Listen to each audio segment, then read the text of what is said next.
What's up, guys? Today we're going to be talking about why your band needs an email list. And I know this is going to... A lot of you have probably never even heard of an email list. Or if you have, you certainly don't think of musicians using them. But that is one of the keys that actually allows you to sell music, merchandise, whatever, to people in quantities that seem unbelievable. And this particular video is just going to be an overview. There will be more that go into specific strategies on how to do this, because it will be much too long if I actually go into the whole thing now. So you need an email list. You just do. And certain music platforms that are geared toward independent musicians have been aware of this for a number of years. Bandcamp actually collects email addresses for you, which is amazing. iTunes does not do that. Why would they? They don't want you to own the traffic. They want you to have to go through them, which is a whole other rant that I'm not going to do right now. But so the thing is, people don't want to be on Facebook to be sold to. People don't want to come on YouTube and be sold to. That was my mistake with my first guitar lessons. Was hey, you like my guitar lessons? Well, here's a whole CD full of me playing my guitar. No, didn't work. And that's fine. It was a learning experience. So what certainly does work is what we call an email funnel.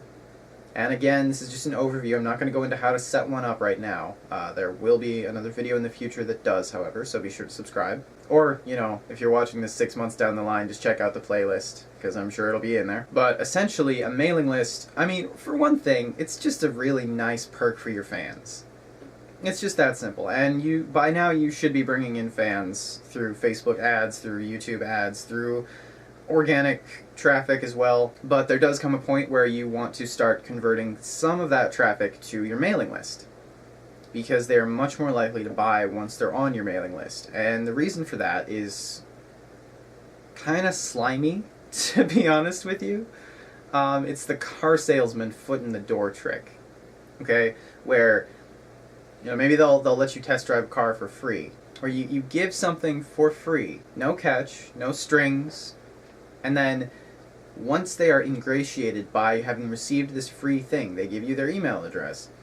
And over time, that lets you build a personal connection with them. You're not just a salesman anymore. You're someone that you have a direct line to their email. So you connect with them, you build what's called rapport, and then you ask them to buy something. You're not going, hey, buy my thing, buy the thing. That is what most bands do wrong. Even the ones who do bring in traffic using Facebook ads, they're posting on their Facebook, hey, go buy my thing. Go buy, oh, hey, I put a sale. That's a little better if you for 2 days get 25% off. Go over to Bandcamp and take advantage of that. It's still not going to work. For 90% of people, 90% of the time, you're not going to get a sale out of doing that. You are going to get a ridiculously high conversion rate if you get people onto your mailing list, however. And it's not just the fact that psychologically they're way more inclined to buy from you. It's not. There is always the fear of losing your ability to connect with your fans.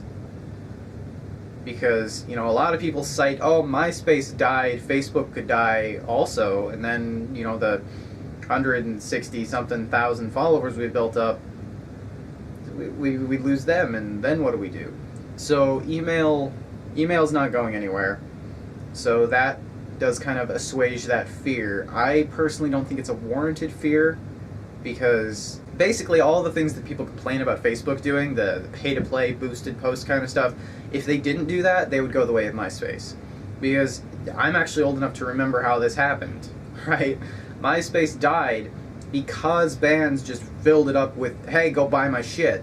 And MySpace's algorithm just threw it out to everyone, so everyone got chased off because they were tired of people trying to sell to them. Sound familiar? Is that really what you want when you complain about having to boost your posts and spend a little bit of money to get money back when you make the sale? The main point is it's just incredibly effective. There are gurus who will literally charge you. Okay, in the case of John Ojaka, it's pretty reasonable. You pay like $200 to learn how to do this. In the case of a certain other guru whose name I will not mention, she charges you something like, between all the upsells, like $1,600 to learn how to do what I'm going to tell you how to do for free across the course of this playlist. And as I've said many times, but I want to keep reiterating because, you know, you may be a new first-time viewer here, I'm doing that because I want to help you succeed.